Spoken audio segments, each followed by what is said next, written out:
today entitled, How to Get Through What You're Going Through. How to get through what you're going through. And I have to just share with you that this was not the planned series. We had been working on a series called Trending, and we had the logo, and we had the sermon topics for each week broken down. We were pretty much ready to go with that one until a week or so ago. And I just have to share with you that for several months, I personally have been struggling. I have been struggling with a lot of different things, struggling in ways I can't even put into words, struggling with things I've never struggled with before, and those kinds of things. And as I was going through that, I realized I was going through that, but I also realized I wasn't sure how to get myself out of it or how to get myself through it.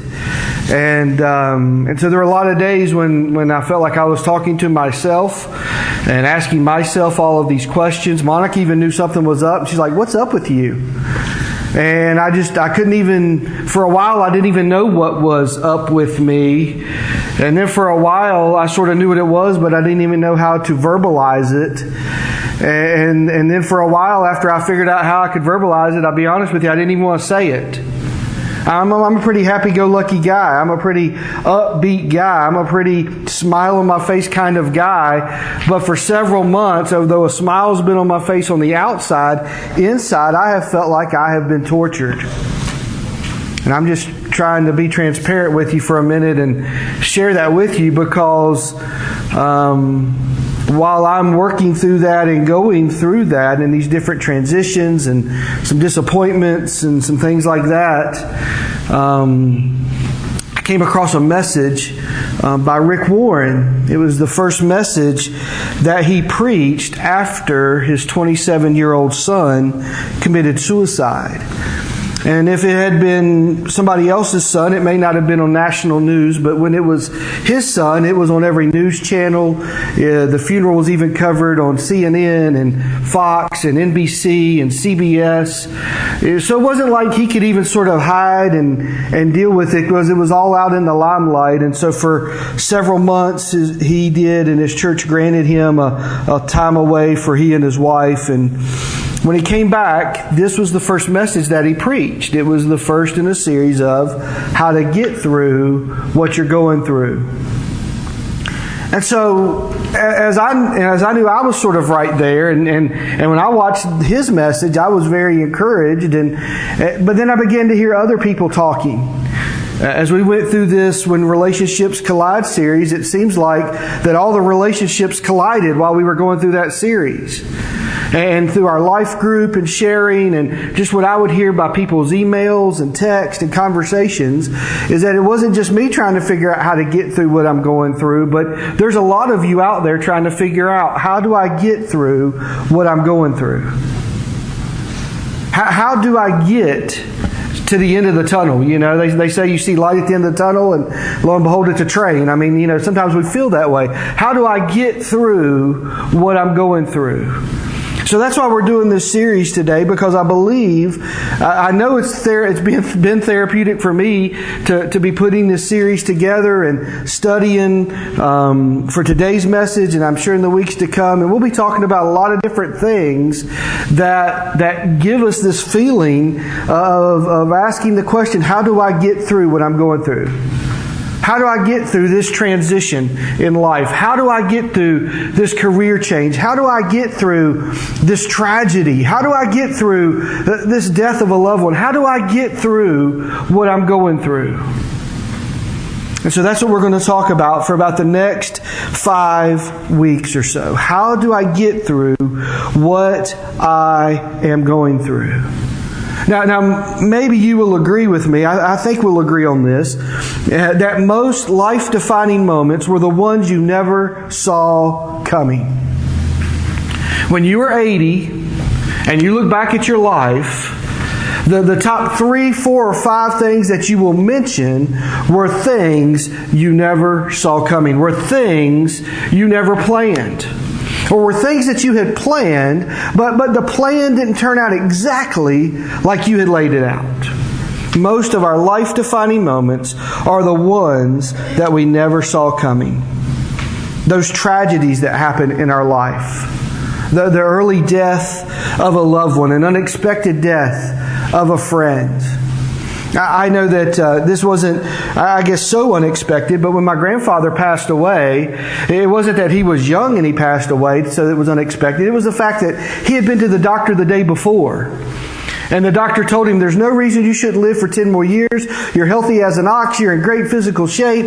And yet I guess what the doctor did not know is that night he would suffer a major heart attack and die in his bedroom before the ambulance ever got there. So in my life, that was a tragedy because I had seen him that day that he went to the doctor. We went bowling together. We had spent time together. I loved my grandfather dearly. I really only grew up with one grandfather in my life. So I was really, really close to him. And so that was a tragedy to me when I was 18 years old that he died unexpected. Sometimes there are those transitions in life that we go through.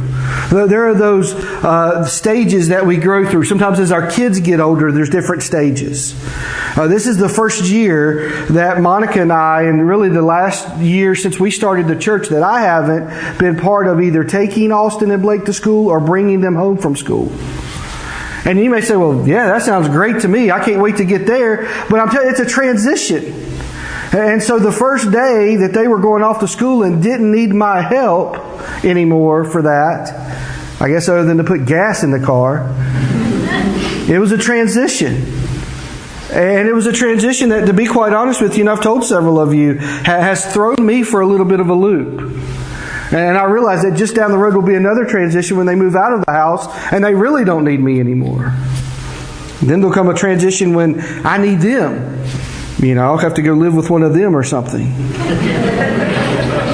I think they're still fighting over who that'll be, but there are those things that happen in our life that define our life that we never saw coming. It's the phone call from the doctor. The tests are back. It's the phone call from a friend. Can you come over? It's the note left on the kitchen table when you come home from work. And those are the things that define our lives, but certainly we never saw any of those things coming. Listen to what Ecclesiastes 9:12 says. It says, people can never predict when hard times might come. Like a fish in a net or birds in a trap, people are caught by sudden tragedy. There are things that are going to happen in your life that you cannot plan for. There are going to be some hard times that come your way that you cannot avoid. You can't go around them. You can't duck them. You can't ignore them. There are some things that are going to come into your life because we live in a fallen world. We're surrounded with fallen people. We are fallen people ourselves. There are going to be things that happen in this life that you never saw coming, and you're not going to be able to escape it or get away from it, but you're going to have to go through it. That's why we're doing this series. Because I believe many of you are like me, and right now you're in a tunnel of life, and you're just trying to figure out, how do I get through it? How can I get to the end of the tunnel? How can I get to a brighter day? How can I get to a brighter diagnosis? How can I get to a brighter outlook on my day tomorrow? How can I get there? I don't think Adam and Eve ever thought Cain would kill Abel. I don't think Jacob ever thought that Joseph would never come back to him when he sent him out there to check on his brothers. I don't think Jonah ever thought he would find himself in the belly of a whale. And yet all of those things happen, and many other things that are listed in the Scriptures of where things came into people's lives that they were not expecting, and yet there was no way to get around it but to go through it. Ezekiel 3:15, it says, Then I came to the colony of Judean exiles in Tel Aviv beside the Kabar River. I was overwhelmed and sat among them for 7 days. Overwhelmed. I don't know about you, but there are times that I feel overwhelmed. And he says, I felt overwhelmed. And he says, I was there for 7 days with these people. So we're going to talk over the next several weeks about some of those things that happen and come into our lives. And none of our stories are all the same. And so I'm sure that today there's going to be something that connects with you. And the next week there'll be something else that connects with you. But we're going to talk about what are some of those things that come into our lives that we need to figure out, how do we get through? And we're asking ourselves that question. How do I get through what I am going through? Today's topic is debt. Debt. Now you may first hear that and first glance say, debt, that's not a life-altering decision. Debt, that's not going to really bother me of how do I get through what I'm going through. I don't know if you heard it in the testimony, but what started his troubles was tens of thousands of dollars in credit card debt, that's what he said. And then he said he began to feel overwhelmed by his credit card debt and his bills and the people calling. And so what did he do? He said, I think I'll find an easy way out. And that easy way out ended him up in jail. Ended him up still in debt, having to pay restitution for all the stuff that he had stolen. I mean, it really altered his life, and it really defined a lot of what laid ahead of him. I think that we can agree, and if you're taking notes, this is one of them there. Debt is a life-altering and future-defining decision. Debt is a life-altering and future-defining decision. Now that doesn't necessarily have to define your life. I don't know if you've heard about it or not. It's been in the news a little lately that our country has a debt problem. Just a little bit of a one. $17 trillion in debt is our country. And before we as individuals point the fingers too much at our government and our Congress and our president and whoever we may want to point at, I don't know if you know this fact or not, but that the household debt in this country is $11 trillion. So if all of us who make up a household put all of our debt together in a big pot, it makes up $11 trillion in debt. And of that $11 trillion that we make up, $850 billion of it is simply credit card debt. $17 trillion, you say, well, that's not my deal. I didn't create that deal. $11 trillion. And that includes your mortgage, and that includes student loans, and that includes some of those things that we may even say are acceptable debt. But $850 billion of it is credit card debt.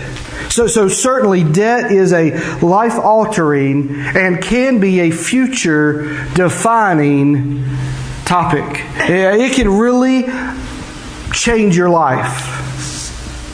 It can leave you hopeless. Ecclesiastes 5:10 says, those who love money will never have enough. How meaningless to think that wealth brings true happiness.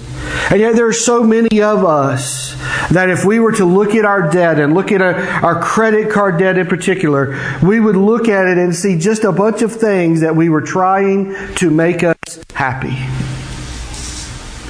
In fact, if we looked at it real carefully and really dug into it, we would probably find some things in there that we thought were going to make us happy.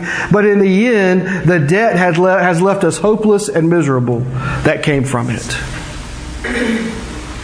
1 Timothy 6:10 says, for the love of money is the root of all kinds of evil. And we know that part of the verse. We've talked about that verse. We've read that verse. But listen to the second part of it. And some people, craving money, have wandered from the true faith and pierced themselves with many sorrows. Some people, craving money, have wandered from the true faith and pierced themselves with many sorrows. I don't know if you've heard it said before, and I know you have if you've been here because I've said it a lot. Jesus talked more about money than he did just about any other topic. And Jesus didn't talk about money, didn't talk about money just in the aspect of general money, but he talked in how we are stewards of what we have. And he talked about debt a lot. The Bible talks about debt a lot because the Bible tells us that we can become a slave to debt. Romans 13:8 says, owe nothing to anyone except for your obligation to love one another.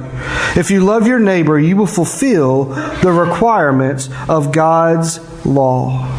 Owe nothing to anyone. And what happens to us is we become a slave to our debt. We become slave to Mr. MasterCard. We become slave to Visa Incorporated. We become a slave to that credit card company. We become a slave to that person whose debt we owe.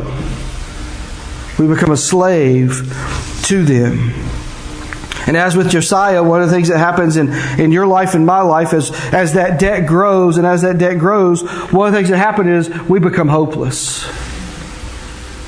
We become hopeless. This week I was trying to ask myself and think about how did I get into credit card debt? I didn't grow up with a credit card. It wasn't like, I know that this is sort of a trend nowadays, but some sort of a trend of your kid turns 16 and you give them a credit card just in case they ever need it for anything, an emergency. And then you find out your definition of emergency and theirs are two totally different things. Or you wait till they go off to college. You say, well, look, I know you're going to need some, you just need something at college. So here's a credit card and just use it wisely. Okay, then you realize that your definition of wisely and their definition of wisely, two totally different things. Your definition of wisely is books, paper, supplies. Theirs is pizza, Dr. Pepper, movies.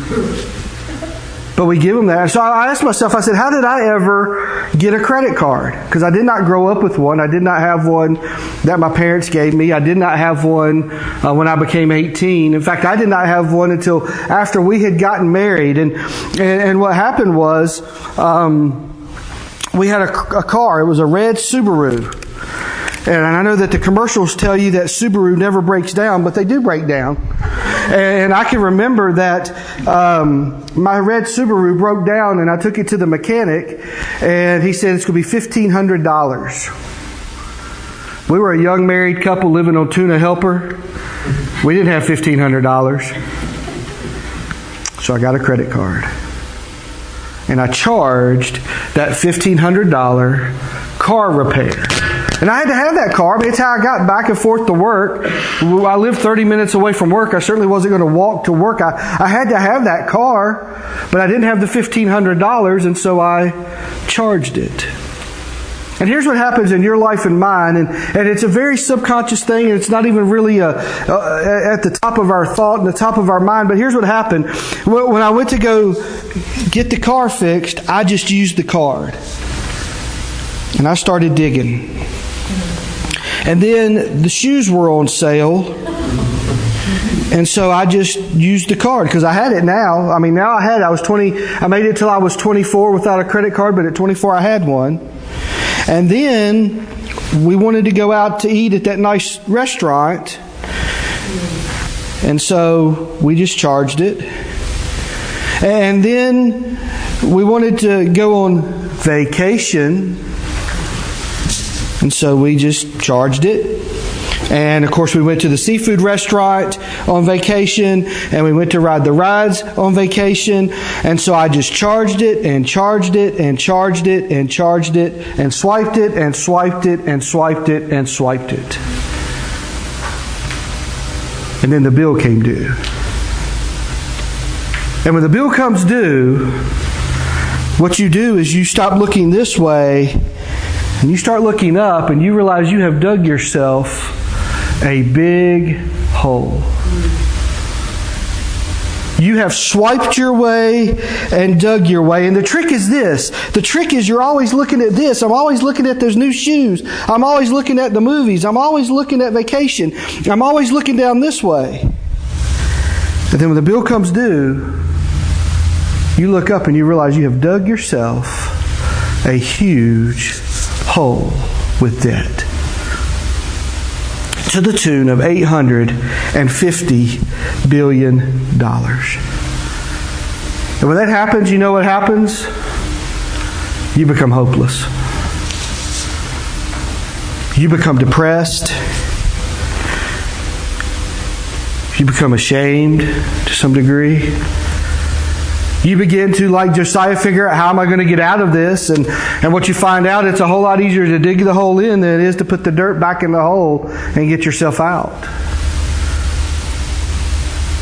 And so, how to get through what you're going through, there's those of us out there that are dealing with this hole of debt that has been dug. And the question is, how do I get through this? Because I'm hopeless. Obviously, I can't walk to my boss and say, hey, got a big credit card debt, I think you should give me a raise. And he goes, oh, that's a great idea. So you're not getting a raise because of your debt. What are you going to do? How are you going to get out of the hole that you have dug? How am I going to get through what I am going through? Because you will learn and you will find out, if you haven't already, that debt will leave you hopeless. I've sat with some people in debt to the point of tears. I've sat with people who had debt to the point of bankruptcy. I've sat with people who have debt to where they have been suicidal.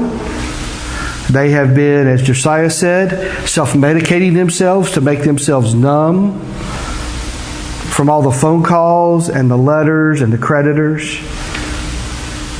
How do we get through what we're going through? What do we do when we have this debt and it leaves us hopeless? Here's the answer. The answer is Jesus provides hope for the hopeless. Jesus provides hope for the hopeless. Let me read you these verses out of Psalms. Psalm 62:5. Listen to this. It says, "Let all that I am wait quietly before God, for my hope is in Him." You see, Josiah's hope was in Josiah. Rick's hope at 24 was in Rick getting his car fixed. But he says, "I'll wait quietly before the Lord because my hope is in Him." And here's what I need to tell you today as we start this series. And as we go throughout the series, this will be a recurring theme is that when you are hopeless, you need to remember what you know about God. When you are hopeless, you need to remember what you know about who God is. You need to remember the testimonies of the times that He has proven His faithfulness to you. When you are hopeless, when you are at that point of breaking, when you are at that point of giving up, you need to remember what you know about who God is. And you need to remember that your hope is in Him. Listen to Psalm 130, verse 5. "I am counting on the Lord. Yes, I am counting on Him." It says, "I have put my hope in His Word." In His Word. So when the bill's coming in, when the phone calls are coming, and trust me, I've lived this story. I'm not telling you this from an ivory tower where I've never had to deal with this. I'm telling you, I've had to deal with this. We have had the nasty letters. We have had the nasty phone calls. I have had the thoughts of, how will I ever get out of this? My hope has to be in what I remember about who God is and what I remember about His Word. Because you see, God's Word is full of verses, full of stories that all point me to one thing, and that is this: God is faithful. God is faithful. God is faithful. And when I'm 80, and I hope I look back at all of these life-defining moments, and when I'm 80 and I look back at some of these things that came my way that I wasn't expecting, I hope the theme of the story that I tell is this: God was always faithful. When I was hopeless, God was faithful. When I had no way out, I remember what His Word said. God is faithful. So what could I encourage you to do this week? Because I'm going to tell you the truth. The truth is, you cannot keep digging that hole. You cannot be expecting someday this windfall to come that's just going to fill that hole up for you. What can you do when you are in this debt, when you are battling this debt? And here's the first thing I want to encourage you to do is pick a financial plan. Pick a financial plan. Now understand, and I want you to hear me this. I'm not talking about financial peace or something else or Ron Blue's organization, or I'm not talking about that kind of financial plan. You have to pick a financial plan, and the choices come from Matthew 6:24. Matthew 6:24 says, "No one can serve two masters, for you will hate one and love the other. You will be devoted to one and despise the other. You cannot serve both God and money." You see, here's what I know about the hole that I've dug. There's not a lot of stuff in that hole that's about God. I mean, it wasn't like I charged some money for missions. What's most of the stuff in that hole, that debt hole, is me. And it says, you cannot serve both God and money. Isn't it interesting, out of all the words that he could have put in that verse, he could have said, you cannot serve both God and... He chose money. He chose money. It was like he almost knew that in 2013, we were going to have $850 billion in credit card debt. It was like he almost knew that you and I were going to grow up and one day Mr. MasterCard was going to love us so much to send us this free offer. It was like he almost knew that you and I, one of the struggles that we would have, and let me just be very pointed here, one of the struggles that believers will have is the struggle between God and money. Let me give you a statistic. You're not going to like it. 100% of believers that I know and talk to wish they could give more money to God's work. I have never talked to a believer about missions, about church work, about God's work in and throughout Abba House and their ministry, the feeding ministries, the medical clinic. I've never talked with any believer about any of God's work and had them say, yeah, I just give too much. 100% of the people that I know that are believers wish they could give more money to God's work because they know that it's an investment in the future. They know it's an investment in eternity. They know that when they give their money to God's work and God's ministries and God's churches, and they realize that. Believers know that. But do you know throughout this country, 5% of believers tithe. 5% of believers tithe. And I would love to tell you that our church, man, we're not like that. Man, those churches are losers. They're just that's them. That's not us. Can I tell you, we're not much better than that. We're at about 8%, 9% of our church tithes. And here's what I know. For the believer, it isn't a case of want to. It's a case of, I've got the credit card bill to pay. See, I don't think anybody out there sits there begrudgingly says, I don't want to give anything else. I don't want to do that. I think we sit out there, we go, well, I either pay my tithe or I pay my credit card bill. Or I take what should be all of my tithe and I take some of it and pay my credit card bill. That's what I know. That's where I believe we are. So you say, how can I get through what I'm going through? You have to pick a financial plan. And your financial plan will either be God or money. Here's what I want to encourage you to do. Here's an opportunity for you One of the life classes that we are offering, and in fact, I want to encourage you at the end of the service to stop by that table back there. And there's 5 different life classes, Jason, that are going to be offered in the month of November. And I wanted to encourage you to stop back there and take a look at them. But one of the life classes that's being offered is the first 4 weeks of Financial Peace University. Now, we've done Financial Peace here, I think, 2 or 3 different semesters, 2 or 3 different times. We've done the whole 9-week program. But here's why I wanted, and I talked to Matt and Jessica Hunt about this, here's why I wanted to do the first 4 weeks, because the first 4 weeks deal with debt. They deal with how to handle the cash that you have, how to begin to pay off the debt that you have. It isn't the whole program. I tell everybody all the time, I've been to step 3 4 times. So if that could get me to step 12, that would be great, but that isn't how they work the program. I get to step 1, I get to step 2, I get to step 3, then I'm back to step 2. Then I get to step 3, then I'm back to step 2. One of these days, I'll get to step 9. Week 9, But the first 4 weeks of that deal with how to handle the money that you have and how to get out of the debt that you've already accumulated. So I'm going to encourage you to sign up to take that life. It will be on Wednesday nights at 6:30 here at the church. Matt and Jessica Hunt are going to lead it. They have a passion for it. I told them, I said, I'll lead it if you don't want to, but y'all have a passion for it.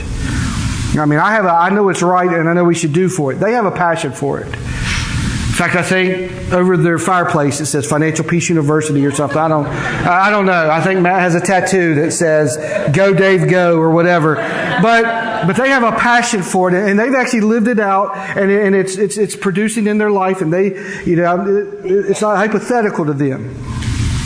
So I want to encourage you, if you're one of those people that have that debt issue, and you may feel hopeless, here's what I'm trying to tell you. Here is your hope. Here's where your hope begins. Your hope begins in picking a financial plan that puts God first. Your hope is in stopping the bad behavior that got you where you're at. And take Financial Peace University the first 4 weeks. It will teach you, it will give you some practical tools to use to begin to reverse the process that I started at 24. With my Subaru car repair. And at 45, I still have that same card. How to get through what you're going through. Some of you out there I know are struggling with debt. Some of you out there I know. In fact, I know some of your hearts are such that in your heart you're saying, look, I'd give 100% to God. I'd just give it all to God if I could, but I just can't. I know where your heart is for many of you. But how are we going to get through what we're going through? How are you going to get through debt? How are you going to get through what you got? I want to encourage you. Pick God's plan. It's only God's plan that can give you hope. Your plan, obviously, I love Dr. Phil's line. How's that working for you? Rick's plan doesn't work very well. God's plan is foolproof and has been tested. But it's our choice of whose plan we're going to follow. So I want to encourage you to commit to that. During this series, we're doing something intentionally on purpose for a reason. We don't have an altar. You go to some churches and there's some big statue here type of thing. And everybody at that church knows that, hey, when I want to pray, that's where I go. I mean, they just know, hey, if I'm going to go pray, I go to the big thing in the middle. And I'm not talking about me. There's the big thing in the middle. That's where I go pray, is right up there. And so I know there's a lot of weeks that we offer a time of prayer or whatever, and you sort of look up here and you go, well, it all looks the same to me. I'm not exactly sure where to go. The only big thing in the middle will be Matt here in a minute or two. And so some people say, well, I don't know what to do. I've had some people tell me recently or communicate to me recently that I get to the end of the message and I really want to, but I really don't know, and I'm really not sure if I can. And so here's what we're doing. This whole big white thing up front is open. You can come pray by yourself and just deal with business with God. You can grab the person's hand that's beside of you and bring them to pray with you. You can go to somebody else that's in here, ask them to pray with you. But I've asked our elders to be available to pray with people if people want them to pray with them. And so our elders, when I pray, our elders are going to sort of come up here and sit on this front row, and they'll be up here. And as you come and pray, and as you talk to God, they may come and just put a hand on your shoulder and pray quietly for you. You may ask them to pray for you. However you need to do business with God. But here's what I know. I guess I've been doing this long enough. Here's what I know. God didn't intend for you to come today to leave the same way that you walked in when you walk out.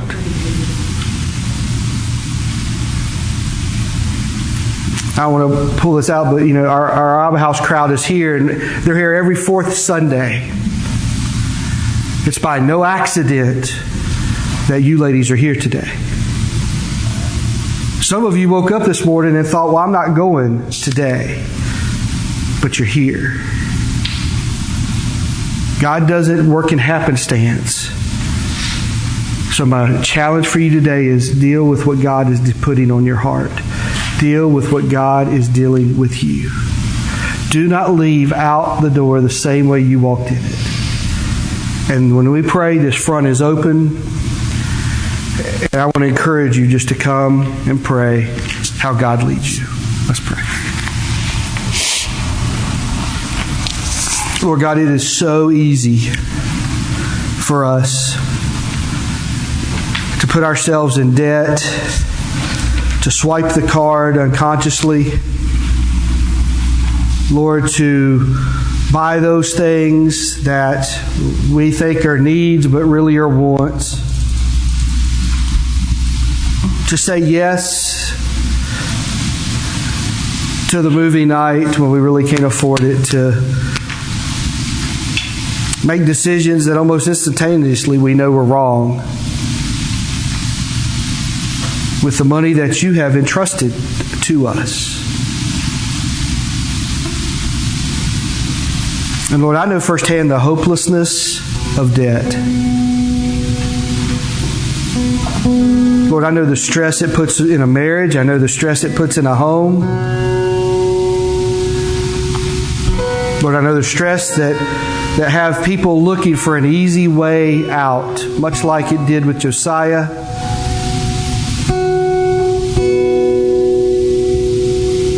Lord, I know the damage that it's doing throughout this country.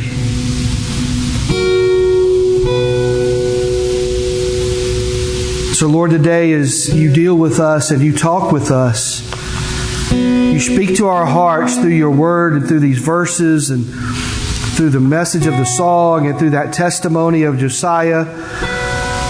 Lord, I pray that we would just not sit there and be calloused. I pray that we would not sit there and just ignore the speaking of you in our lives. So Lord, today I pray in this time and in this moment, in these next few minutes, that we'll just do that business with you.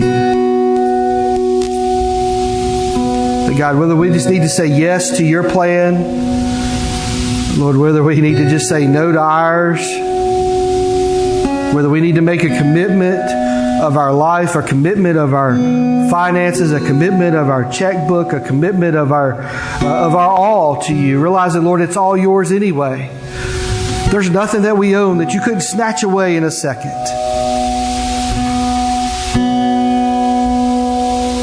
So, Lord, today I pray in these moments that we would just do our business with you.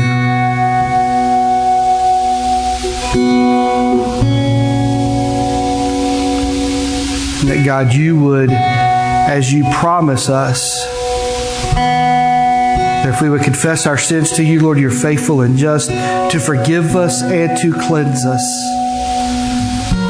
Lord, there's nothing better after being dirty for a long time than to be cleansed and washed. And so, Lord, some of us for years have had the dirt of debt on our lives and in our lives. The stain of it has stained our outer garments. The stain of it has stained our lives. It's stained our marriages. It's stained our children. Lord, because they've watched us with these bad financial habits. They've watched us whip out the credit card. So what would we ever expect them to do when they get out on their own? So Lord, today I pray that you would help us to do business with you, knowing that you are faithful to us, knowing that you love us, knowing that your desire is to change us and to cleanse us. And we ask all this in your name. Amen. Let's all stand, and Matt and them are going to lead in a song, and then we have this time of prayer down here and take up our offering in a little bit and all that kind of good stuff.